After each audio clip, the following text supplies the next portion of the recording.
Welcome to the Pick Vault. I'm Matt Taylor alongside Danny Siv. And a big day in the NFL yesterday. We're going to recap all the headlines, all the main storylines across the league. And then we're diving directly into this MVP conversation now as we head into the second half of this season. Some of those big players starting to rise to the occasion, and the MVP conversation is getting a little bit more interesting, especially after what Kyler Murray did yesterday. And finally, we got picks, player props, and score projections coming your way for Monday Night Football. The Vikings, the Bears, two teams obviously in the playoff hunt in the NFC North. Keep listening. This is the Pick Vault.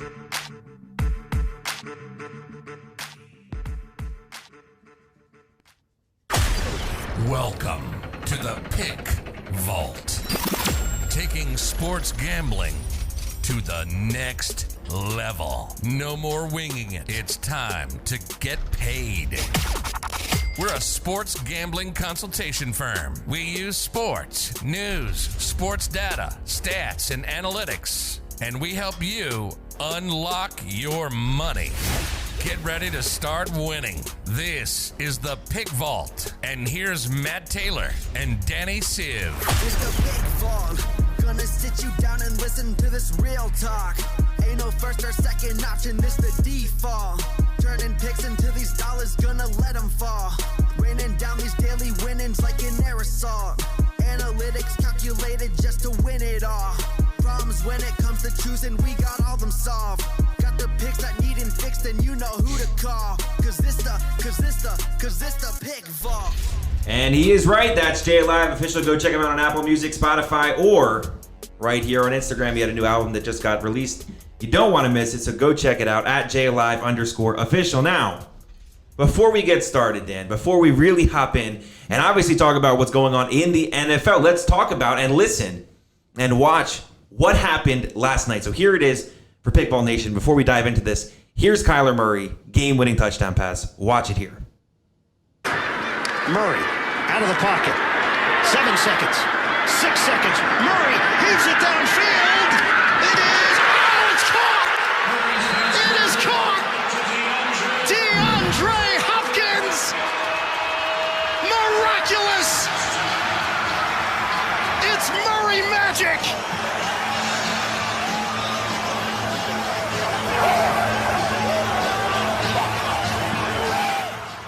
So obviously that's Kyler Murray solidifying a win. Obviously it come from behind, Hail Mary, or as they're now calling it, Hail Murray, as he gets a big touchdown. And obviously that puts him right back up in the conversation for NFL MVP. The interesting thing, and Dan, I'm going to let you hop in here. Yep. The interesting thing, in my opinion, is his number one competitor for NFL MVP must be his division foe in Russell Wilson. That division right now, and again, the NFC South is another tough division across the board. You're talking about teams that can compete at a high level and play, and we're talking about multiple teams making a playoff push in that division. But this division, between the Seahawks, between the Cardinals, between everything that's going on, this team, the Rams, I mean, think about what this division is now doing, and think about what Kyler Murray is able to do every single week, week in, week out. It's no longer an anomaly. It's no longer surprising. And that is what I don't want to take for granted. I think one thing fans of the NFL, fans across the board, take for granted was Tom Brady's long-term success. And now I believe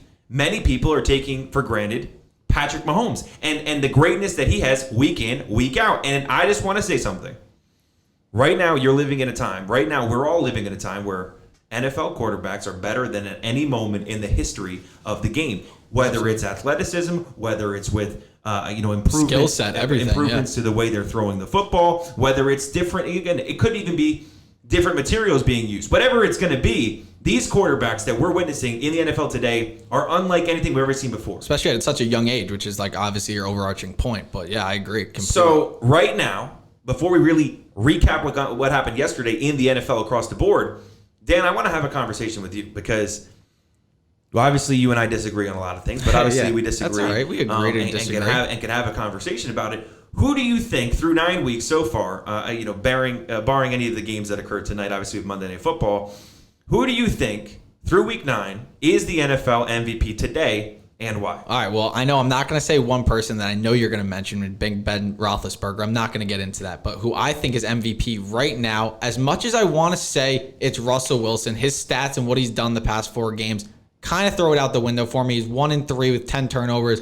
Things in Seattle aren't going well, you could say. Right now, based off what Kyler Murray, not just his Hail Mary, but what he does week in and week out is obviously spectacular. He has silenced all the haters that thought he was too small, not good enough, can't run the ball, can't throw the ball. Well, guess what? He can do it all and some.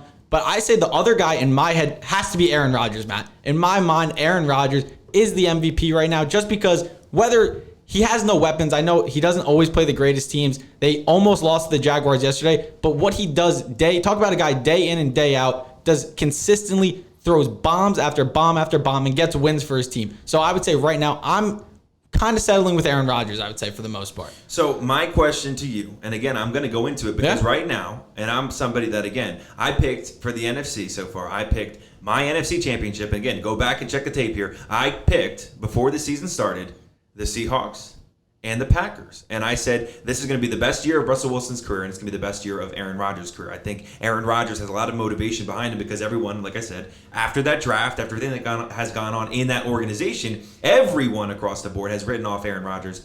And I think that's a mistake. You write somebody off, again, I'm going to go into it, the Patriots. Don't write off the Patriots, right? Yeah. When somebody is the greatest of all time, or a team is the greatest of all time, don't write them off because you're just giving them fuel to the fire. Again, 100%. people back in the day when Michael Jordan would play, and he's the greatest of all time in basketball, especially when he played. I'll start there, but especially when he played the game, he was the greatest anyone's ever seen. Mm-hmm. People would take out and put ads in the newspaper and put stories in the newspaper, bashing Michael Jordan and what he's able to do. And frankly, it gave him motivation. Yeah, listen, absolutely. If you're good, you're good. When you're going up against one of the greats, they don't need any external motivation. So don't give them any reason to really, make an example out of you. Put it that way. And Aaron Rodgers, I think, has done that so far. Russell Wilson has done that so far. Now we're talking about Kyler Murray has done it so far. But I want to, again, talk about a guy, Patrick Mahomes. His team's in a great situation. His team is at the top of their division. And he's playing some of the best football of his career. So I don't know how we could just, neglect some of these names. And I'm going to say something right now. My MVP through 9 weeks has to be Ben Roethlisberger. Now, many people will say that's ignorant, and let's just talk about it yesterday. Yesterday, interdivision matchup. Again, the Pick Vault was projecting a close game. And what happens? Again, the 8-0 Pittsburgh Steelers, say, okay, Joe Burrow, okay, come in here. Come, let's play some football. And what happens? 36-10. Welcome to the NFL. But here you go. Ben Roethlisberger, 27 for 46, 333 passing yards, 4 touchdowns, no picks. Again, it's a great his team is 9-0. His team's at the top of the division that, again, I point out, no one picked him to win except for Papa over here, me. I picked the Steelers to win the division. Now, why? I think it goes back to their defense. I think it goes back to everything that they're able to do. But the only difference, and I keep bringing up this point, the only difference between this Steelers team, the 9-0 Steelers team, and the Steelers team that last year at this moment through 9 weeks was 2-7. The only difference is who? I want to say, Big Ben. They got some weapons, but I do agree with you. I'll be the first one to say I agree with you. The biggest change in the Steelers is Big Ben. By definition, the most valuable player across the board, the most valuable player to his team, takes a team that was 2-7 last year without him through 9 weeks, and now all of a sudden a team that's 9-0 this year, and at the top of the division with the Ravens. And again, the MVP last year, we're talking about a guy, again, this is what has to be the conversation. The MVP from last year was in this division, and he has disappointed across the board. Lamar Jackson of the Ravens, and many people, again, I pointed out, I'm very disappointed in some of the media that's out there, not only for political reasons or whatever you want to call it, but somewhat for some of this sports stuff. So, VSiN, and I'll call them out directly. VSiN put the Ravens going into week number 9, going into the week, I'll give them that, going into week number 9, Ravens as the number 1 team in the NFL. They made them their power rankings. They made them VSiN look real bad last night, Matt, against a Patriots team that obviously is now 3-5, but still, I agree with you. The fact that the Ravens were even number 1 is absolutely asinine. The Patriots moved to 4-5. Now they're 4-5. They were 3-5, like we said, going into the week. So we're talking about, like I said, I think Big Ben has to be in the conversation. Maybe he's not surpassed everyone, but he has to be my MVP at this point in the season because of the fact that all odds are against him, because of the fact that he's in a tough division, playing some of the best defenses in the league. Again, the Ravens have a great defense. Many people don't want to talk about it. The Ravens have a great defense. I agree with you. And that is why, again, Lamar Jackson, his numbers were inflated last year. His numbers were inflated because people haven't seen a quarterback like Lamar Jackson in a long time. And I'm going to take a step further. Not only did they not see a quarterback like Lamar Jackson, but The defense carried him, and the defense put Lamar in a good situation, got the ball, on the 20, on the 30. They forced a lot of turnovers last year, and that is exactly what this Steelers team is doing this year. This defense in the Steelers is setting up Ben Roethlisberger and this offense, who, top to bottom, let's just talk about this offense. They don't have any real number one threats. The real number one weapons. Except for Big Ben. Yeah, that's the only name. And okay, you could throw in the James Connors. You could throw in the Claypool, the Jujus. You could throw them in. They're decent. They're not. Go look at Patrick Mahomes' offense. Go look at the Ravens' offense. Go look at the names on some of these teams and some of these rosters. And that is what's impressive to me. So you pointed out Aaron Rodgers. And you pointed out the fact that he doesn't have many weapons. Right. Well, look across the board over here. Big Ben, at the stage in his career, coming back off an injury, all of a sudden is 9-0 with probably comparable weapons to what the Packers have. I think the Steelers definitely have a little more weapons. I'm not going to argue that you there, but at the same time, how do you say Devontae Adams is not a major weapon down the field? Okay, he's his major weapon. All right, that's fair. Then if anything, that you're stating my point that the Steelers have more weapons. So Aaron Rodgers solidifies my fact of being the most valuable player on that team. Then. No, Devontae Adams is not on the Steelers. Devontae Adams is on the Packers. I understand that. I'm telling you that the fact that you said the Steelers have more weapons than the Packers. No, I said the exact opposite. I said I believe their weapons are comparable to one another. I don't think either of them have major weapons. Okay. And the fact of the matter is, they're 9-0 at this point in the season, and they're playing great competition. Let's go through their games this year. I mean, they played decent competition. They played the Broncos, the Giants, the Texans, the Eagles. Okay, we're off to a rough start. The Browns, the Titans, the Ravens. Got better. A lot better. Cowboys, the Bengals. I mean, they're playing against decent competition across the board. That's fair. I just think that I think the reason that Big Ben doesn't get talked about enough in general, because I don't know about you, but have you seen, and I'm not taking your point away whatsoever, because I do agree with you, he's a guy that needs to be somewhat in the conversation here, but I don't think anyone really talks about this guy as much as they really should. I feel like everyone was talking about, the return of Big Ben, but it's almost like the Steelers defense takes all the clout in the media. It's like, it's all the defense. So is that why Big Ben isn't getting the cred that he should deserve? Again, I see the point. Their defense is, in my opinion, very important to their offense, but you could say the same thing about Lamar Jackson. That's what I made the point before. Lamar Jackson's defense last year was the best in the league, and he got MVP. Yeah. You gotta take into account the whole picture, right? Normally, the best player on the best team gets MVP. That's normally the case. Now, again, going back to it, I would say last year, by that logic, it would have gone to Patrick Mahomes, and it didn't. So that's not always the case. Right. But right now, the Steelers are playing some of the best football across the board, and you have to give credit where it's due. And that has to also be putting Mike Tomlin in the conversation for Coach of the Year. Because he is doing a lot with really no weapons. And the thing that's interesting to me, people across the board have always said that Big Ben was only Big Ben because of the weapons that he has. He had Le'Veon Bell. He had Antonio Brown. Mm-hmm. He had these guys that always made him look good. But some of the passes this man threw yesterday really have surprised me, and that kind of brings back the overarching theme. This guy is just at another level right now in his career, and that is why the Steelers are playing some of the best football, and that's why the Steelers, in my opinion, are undefeated. So right now, through 9 weeks, we're gonna go into the next conversation here. But right now, through 9 weeks, my MVP has to be, just based on definition alone, most valuable player, and that has to be Big Ben. It has to be for me. Because no one else is 9-0. No one else has, and until someone beats them, he's got to be my MVP, or until he gets injured. That's the important thing, though. Hopefully, this Steelers team needs to make sure that they obviously go out there and really protect Big Ben and the offensive line. Now, they obviously did a little bit of that this offseason and go out and pick up an offensive lineman in the draft, but we have to make sure that Big Ben's playing down the stretch and playing in some of those important games, because I do think this Steelers defense is good enough to make a good playoff run. They're terrifying, Matt. They're absolutely terrifying. And like you said, most valuable player, I would say, if Big Ben were to go down, and as everyone was saying, he almost didn't play on Sunday. So imagine if Mason Rudolph did play that game. You might not be looking at the same scoreline, obviously, that it was. So I do agree. He is the most valuable player on the Steelers. Now, the NFL, maybe it's a little bit different of a convo, but we'll see how things go. Again, they're undefeated. They're 9-0. But like we're saying, 4 weeks ago, Russell Wilson was, oh my God, MVP Russell Wilson. And for some reason, those tides have turned, which is also why I love that other guys like a Kyler Murray, like an Aaron Rodgers, and like you're saying, a Big Ben. Things are going to heat up. And we haven't even talked about Patrick Mahomes, but I think it goes back to he has so many weapons, in my opinion, that he doesn't need MVP. If you're going to win the MVP, he'll win Super Bowl MVP for winning it all. I don't think he should get the actual MVP.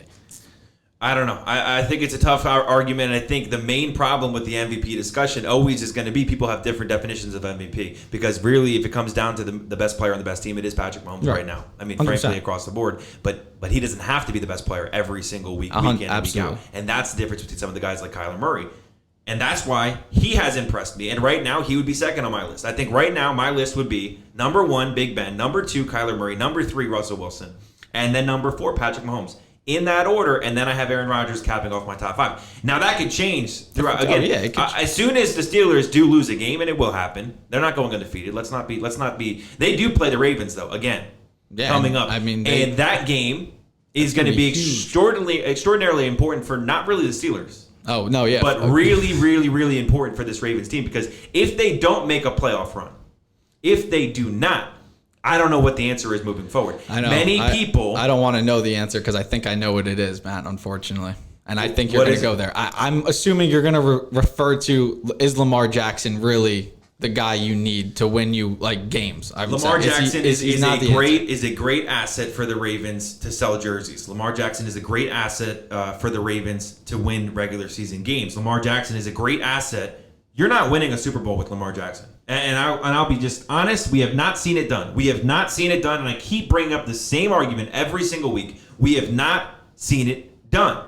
And correct me if I'm wrong. No, if I'm wrong. Cam Newton, perfect example. A guy went 15-1. He was completely tore up the NFL in 2015. Completely tore up the NFL. Went 15-1. Only loss coming to the Falcons in week number 16. Then wins every single game leading up to the Super Bowl, and then loses the Super Bowl. They don't win the Super Bowl. They lose to who? The Broncos. Defense. I was going to say defense. Yeah, defense. That's absolutely. What I'm talking about. 100%. And then what happens, this is the more important thing. Yes, he lost the Super Bowl. The important thing is the next year, he sucked. Yeah, sayonara. The next year, he was never the same. And that is what we're seeing this year from Lamar Jackson. And that's what I'm afraid of. I think one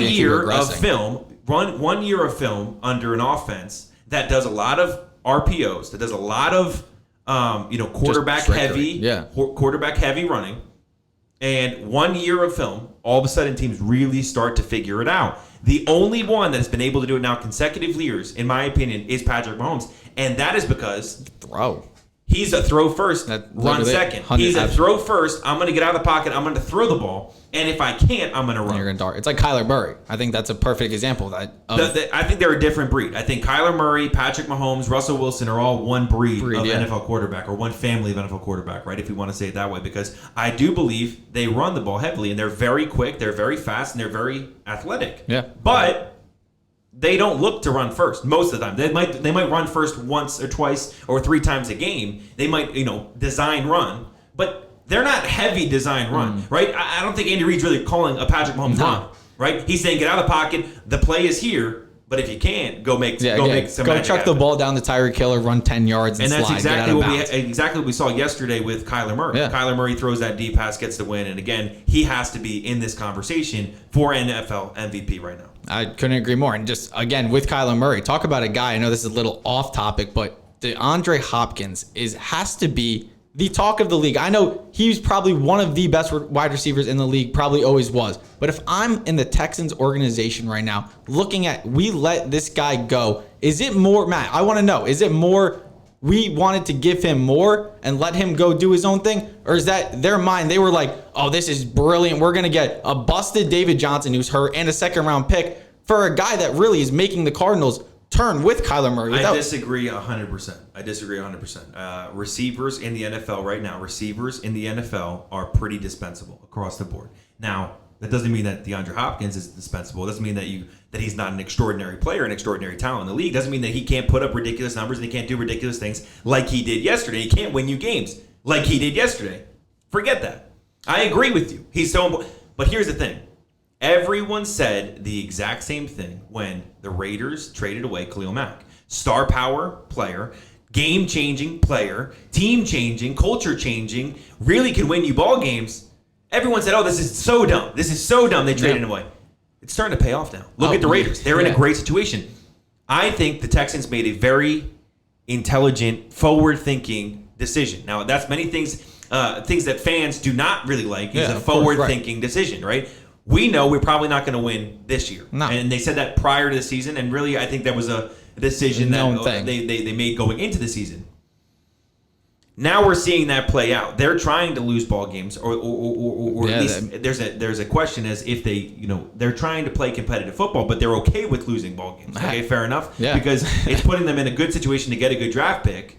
But on top of that, you do trade away, and all of a sudden you do get somebody else's draft pick in return for DeAndre Hopkins. And I do think DeAndre Hopkins, as much as he's playing great in a great system, a great coach, a great quarterback. Now we're talking about it again. Great quarterback. Right. I mean, don't get me wrong. It looked out for him. Yeah. But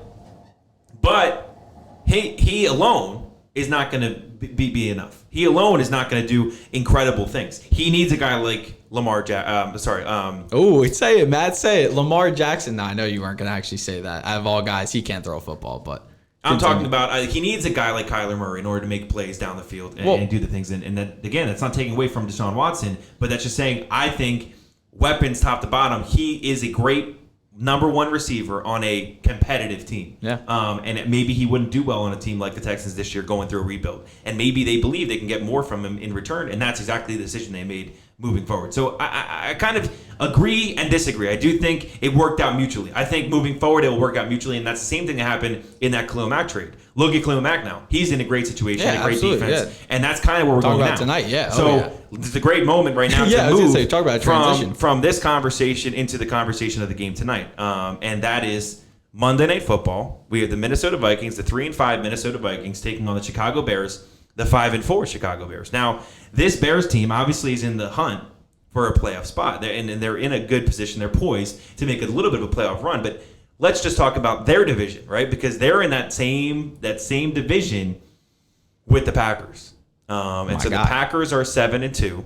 Aaron Rodgers, like you said, playing some of the best football of his career, life. And the Chicago Bears are 5-4, and obviously, in my opinion, their quarterback situation is the exact opposite. You're not, the Packers are stable. The Packers have stability at the quarterback position, and frankly, this Bears team, has the exact opposite. There's not even a question. I think right now, even going into the game, I think there's a question in Nagy's head. Is Mitch the answer? Yeah. Or is Foles the answer? Right. I think going back and forth, if you're having that conversation at this point in the season, it's no bueno. I think the Bears have overperformed, and I think they've overperformed tremendously throughout this season. And it's kind of showing, Matt. Like you're saying, the Bears started this season off 5-1, and to be honest, you go back a couple weeks ago, we're sitting here saying that the Bears are they are the worst 5-1 team in the NFL. And look at that, 3-game losing streak since then to get them to 5-4. And then talking about the Vikings, on the other hand, you're talking about the complete opposite. They started off 1-5, and now we're coming off back-to-back wins because, out of all people, Dalvin Cook is back. And really, I mean, we'll dive right into this, I guess.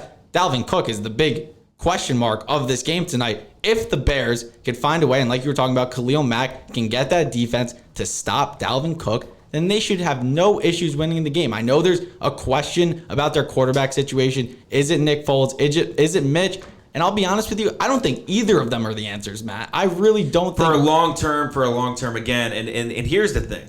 And the Bears fans out there will hate me for saying this, but to be honest with you, this Bears team is not making a Super Bowl run this year. To be honest with you, this Bears team is not really a playoff team, in my opinion, based on the fact that they're in the NFC. Now, the NFC has some of the toughest competition in the entire NFL. I mean, obviously, the AFC is very top-heavy, in my opinion, but this NFC playoff picture, whether it's the Buccaneers, the Seahawks, the Packers, the Saints, I mean, you go across the board, the Rams. I mean, you start naming teams. I think there's probably 10 teams in the NFC that are better than the Bears. Forget the record. Absolutely. I'm just saying better than the Bears. So even if they make a playoff run, which they probably will, they will probably make the playoffs. You never know, because of the extended playoffs, to be honest. But yeah, again, you never know. We'll see what happens down the stretch here. But all I'm saying is I don't think this Bears team is as good as they have been playing. And I think their record kind of is deceiving in a way. Because, again, they're still having a conversation about who should be at the quarterback position tonight. They're still having a conversation about, should we go back to Mitch now? And I think we're kind of seeing in my opinion, the reality check here. A reality check for Nick Foles. A reality check for this organization. Because, frankly, Nick Foles was a backup quarterback his entire career, and a very, very good one. Yes, he goes on the Super Bowl run. Yes, that was extraordinary and unbelievable to watch. He made his money. Congratulations, Nick Foles. Miracle. All I'm going to say is we're having a little bit of a reality check here with Nick Foles. He was a backup quarterback for a reason. Most times quarterbacks are, right? If they really are good enough, they're probably not a backup quarterback in the league. And it says a lot that Nick Foles goes, wins the Super Bowl, and the Eagles then say, ooh, Nicky boy, thanks for the Super Bowl ring. We'll take it. Thank you. But see ya. We're going to send you out. But see ya. You can go back to being the backup, or you can, we'll let you go because you did this for us. Get paid so much money. So that's all I'm saying. There's a reason that the Eagles let him go after winning a Super Bowl. I mean, most people were like, oh, okay, maybe you shouldn't let him go.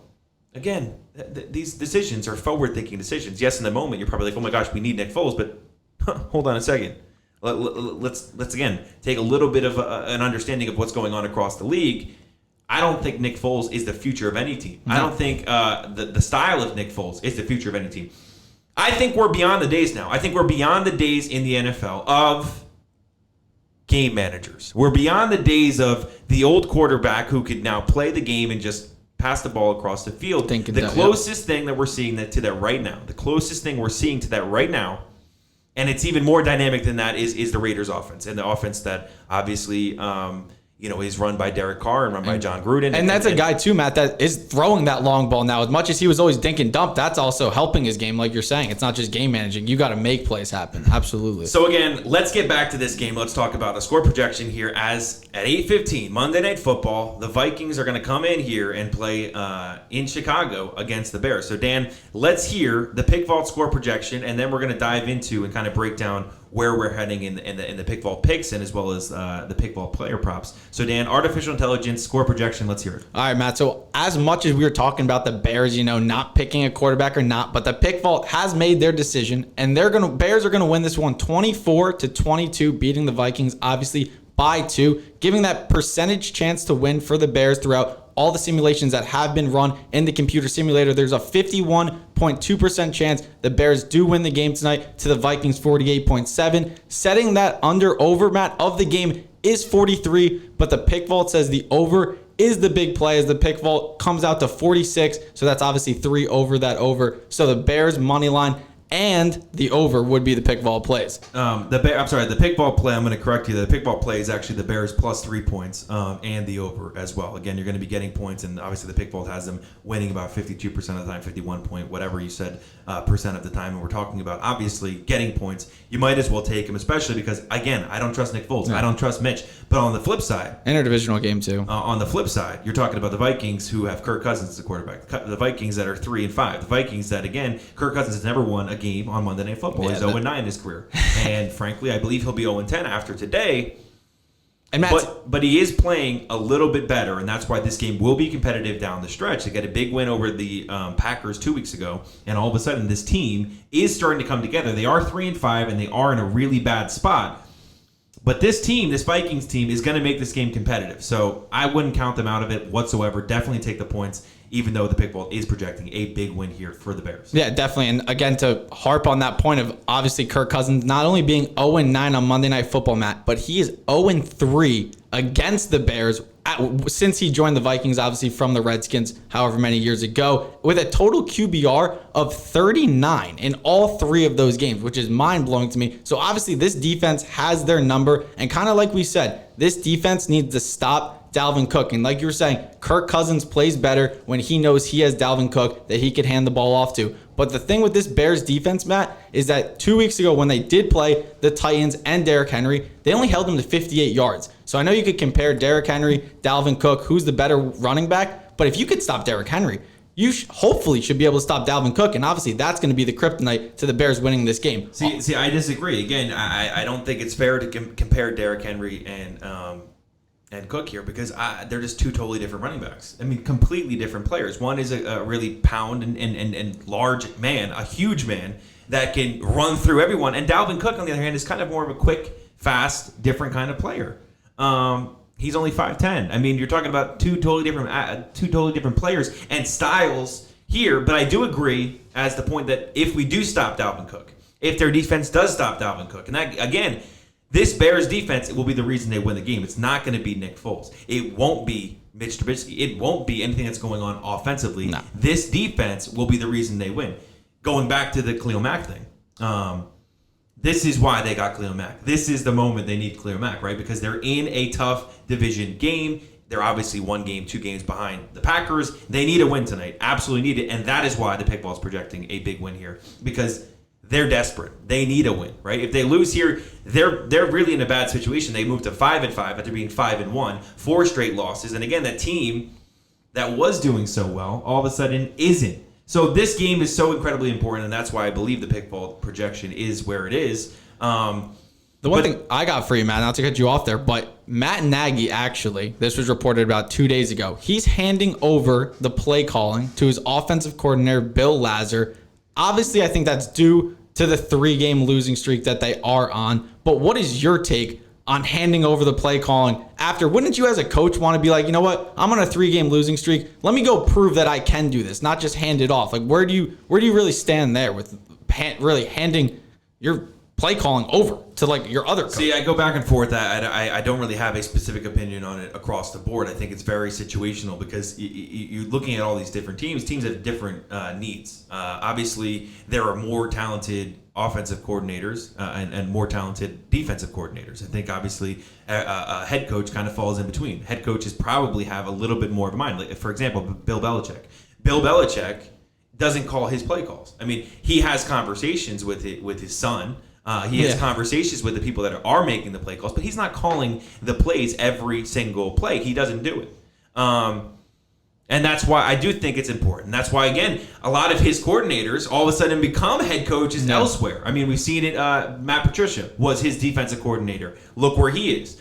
His offensive coordinator is in the conversation to be a head coach every single year, and he's still there, Josh McDaniels. So all I'm going to say is, giving the play calling away doesn't necessarily mean that you're not a great coach, because we are seeing even at the highest level and the highest, the greatest of all time coaching does delegate tasks. It's more about managing the game, making the call if we should be going for it, if we shouldn't be going for it, if personnel decisions, big time decisions, doing things like that, managing the game, obviously managing emotion on the sidelines. I think that's more the job of a head coach in the league. And right now, I think Matt Nagy is understanding that maybe he's not in the position as of today to be making those play calls every single play, every single week. Now, that is due to the fact that, again, he might be second guessing or questioning his decision to take out Mitch Trubisky. Right. And all of a sudden, putting in a new coach might be able to revive Nick Foles and see what he's able to do here. Because, again,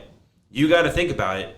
This team, the Bears, I'm going back to it. This Bears team drafted Mitch Trubisky second overall in the draft. And if you're going to do that, you really believe this quarterback, and again, he wasn't a guy that was heavily talked about going into the draft whatsoever. He wasn't heavily talked about as going high in the draft. No, all of a sudden the Bears get him big names with the second pick in the draft. That was them telling you, we think this is our guy. We think this is the guy of the future. And maybe that's why he got the start this year, to start the season, even though they bring in Nick Foles.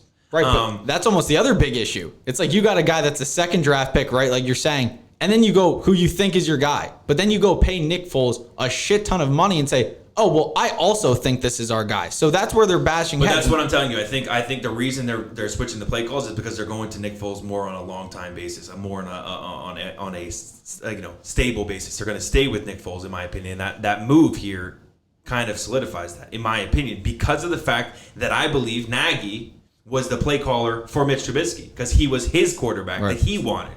And I think maybe management, I don't know the specifics. No, yeah, I listen. But maybe management came in and said, hey, we're gonna have Nick Foles be the quarterback. And again, to make a change for a starting quarterback when you're 3-1, going back to what they did, this Bears team, when they were 3-1, making a change at that moment was very risky. And again, I don't know if it paid off. I think the opposite's happened. Again, because not only are you opening up the locker room, and a guy that Mitch Trubisky's been there for years, starts out 3-1, playing, again, he's not the greatest quarterback in the league, but he's playing some of the better football of his career again.